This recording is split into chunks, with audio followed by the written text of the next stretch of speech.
Time to take a closer look of this jazz club. Well, it certainly has been quite a while since I have uploaded a video, but apparently human helpers have been very busy, and it seems that I cannot get anything done on my own. But now they have promised that they have some time for me too, and they can help me film, edit, and upload some more videos. A couple of videos ago, we built the Jazz Club Modular building, and now it is time to take a closer look of the finished build. Here we can see the front facade of the building, with the Jazz Club being in that reddish bricked section of the building, and pizzeria being in that lower yellow section. The features on the street are this table and chairs for the pizzeria.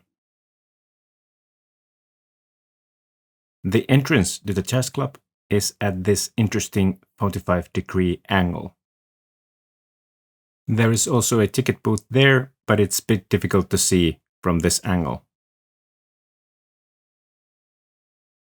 And that big Jazz Club sign is placed on top there. Windows on the sides of the main facade use these brick-built stained windows. And I also think that the window frames look very good. On top of the pizzeria, there is a tailor's shop, and you can enter it, or rather any part of the building's higher floors, through this lavender door here on the side. The designers of this set needed to come up with something on this side because the connector port comes that much out from the building, and I think that brown trellis there works quite nicely.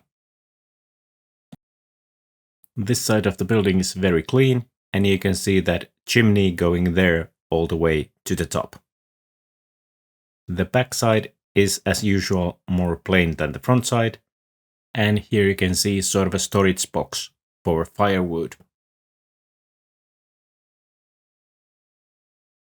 There is a small balcony on the second floor, but otherwise there isn't that many details. On the other hand, there are no compromises either. None of the interior details show through to the outer walls. And the final wall is also very clean looking.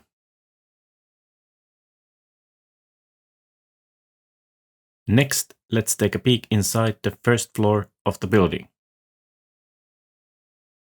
Here you can better see the ticket booth.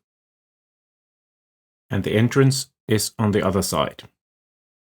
This staircase goes to the upper floors, and below it, the space is used for a toilet.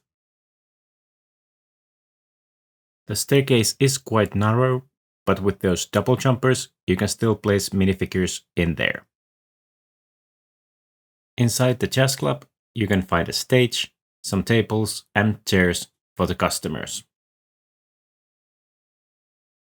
It is a bit strange that the pizzeria is connected to the Jazz Club via this passway.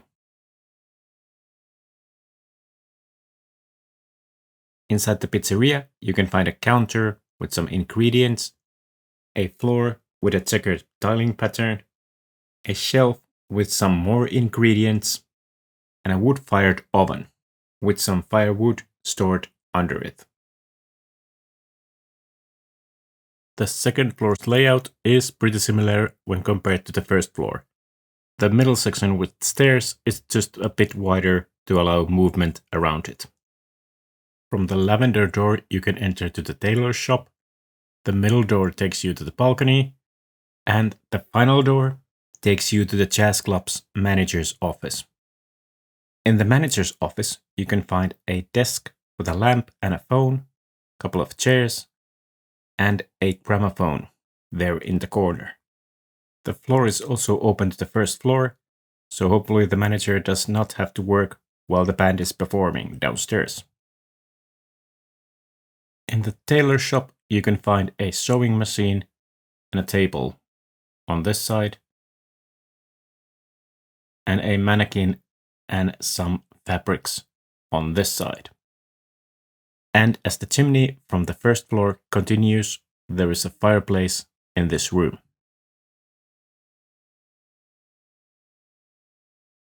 And here you can see the first two floors connected. So we can see how this opening in the floor looks in action. It is directly above the stage.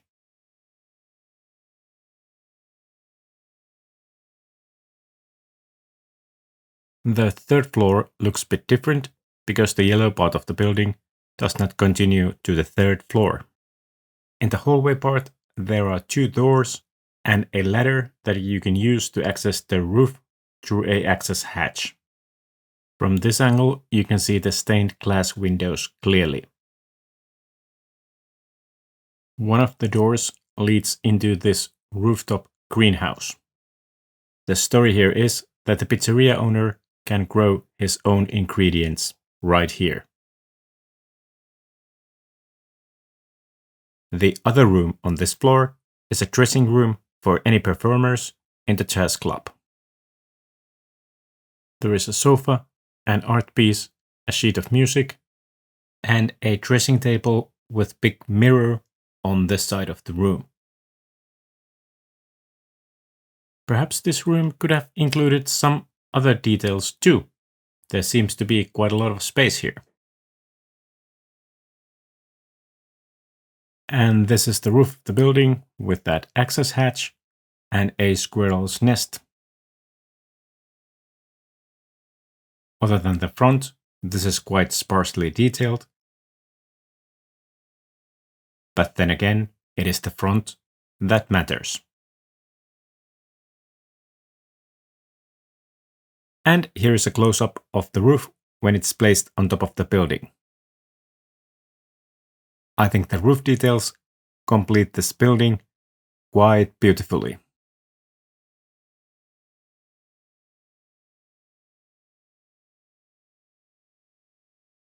A great looking building, right? As beautiful as these buildings look individually, I think the real magic happens when you combine them with other buildings. So, let's see how the Jazz Club looks next to some other buildings in the modular range. Here you can see the Jazz Club placed next to the assembly square. Even though the pizzeria is sandwiched between two larger buildings, I think this is quite realistic. And the height of the sand blue part of the assembly square and the Jazz Club match nicely. The shape and size of the Jazz Club works also nicely on this side of the assembly square. However, I feel that every building looks a bit off when it's placed on this side of the assembly square, because I really think that there should be a mirror tower there to complete the building. And here you can see the Jazz Club next to the buildings of the bookshop set. Mine are moved backwards on their base plates, but this would be the correct placement. The shapes and sizes of the buildings once again work quite nicely.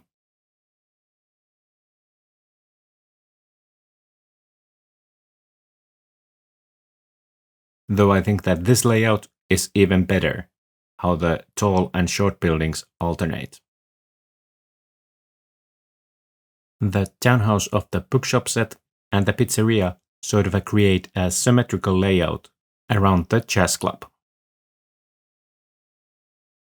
And here the Jazz Club is placed next to Sanctum Sanctorum, and once again the main buildings match quite nicely, and the pizzeria is just a smaller building there in between.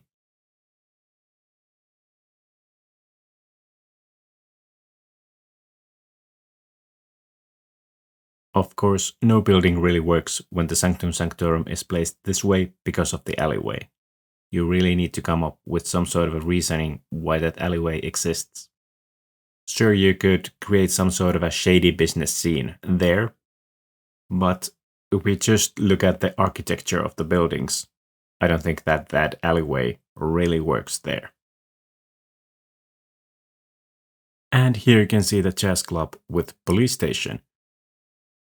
This sand green part of the police station gets a bit hidden here in the middle, but I think that the symmetry of this combination is very good looking, with the sand green part in the middle and lower bright parts on either ends. The shorter bright colored buildings also work nicely here in the middle if you combine the buildings this way.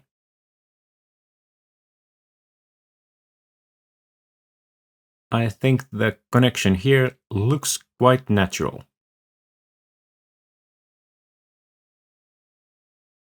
Now it isn't as symmetrical, but on the other hand, no parts of the buildings gets hidden.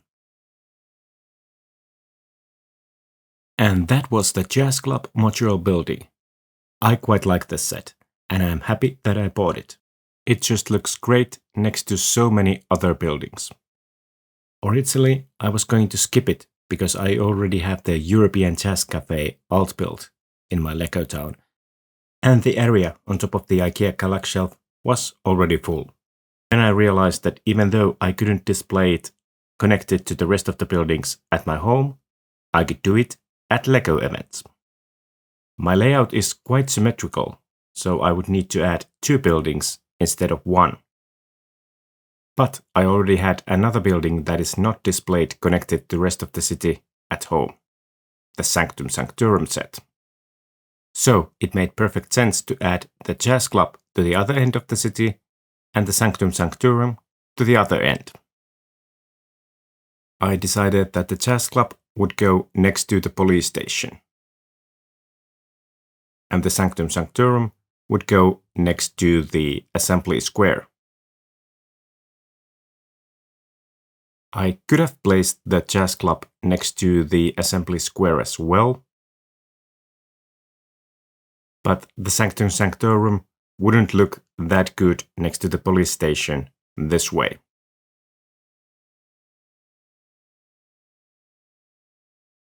And here you can see a clip from a previous Lego event, how they all look next to each other. Nothing really has changed here in the middle. There just is another building at both ends of the street.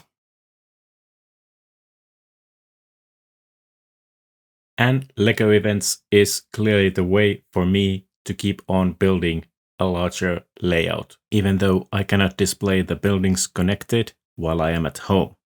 The additional buildings need to go either to the glass cabinets of the Galaxy shelf, or I need to come up something else in the future. So, even though my main focus currently is not expanding my Lego city, there might still be additional buildings every now and then. But the next video will not be about a modular building. It's gonna be another surprise one. Hopefully, the delay won't be as long as it was for this video. Then again, being late is sort of on brand for me, because you already know that I always release the next video ASAP, but you also know that when a Sloth says that, it means as slowly as possible. Bye bye.